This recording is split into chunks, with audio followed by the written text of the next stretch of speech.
మనుషులు ఉన్నామంటే మనుషుల మనసుల్లో ఏముందో దేవునికి తెలీదా? తెలుసు. ఏం అడగాలనుందో తెలీదా? తెలుసు. కానీ మనమేం చెప్తామోనని. నీ పేరేంటి అని అడిగాడు. ఎక్కడ? యబ్బోకు యాకోబుని దేవుడు.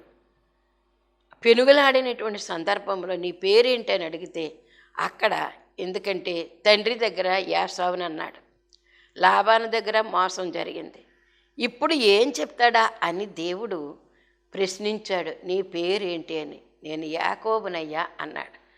సత్యాన్ని ఒప్పుకోగలిగాడు. అంతే. అక్కడ నీ పేరు యాకోబు కాదు, ఇశ్రాయేలు.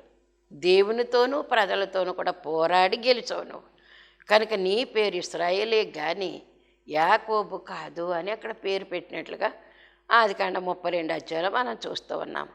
కనుక ఇప్పుడు పేరు మార్పులో ఏమీ లేదు. కానీ దేవుడు ఇక్కడికి వచ్చి నీకేం కావాలని అడుగుతున్నారు. ఇప్పుడు సందర్భం ఏంటంటే ఆయన ఏం కావలసి బలర్పించాడో కూడా అక్కడ రాయలేదు.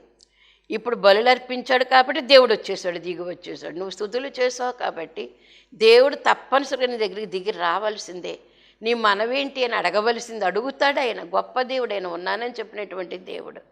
చెప్పినటువంటి దేవుడు తప్పనిసరిగా నీ మనవేంటమ్మా అని అడుగుతారు. అప్పుడు కరెక్ట్గా సమాధానం చెప్పాలి. వంకర్ టింకర్గా మనం సమాధానం చెప్పడానికి వీలు లేదు.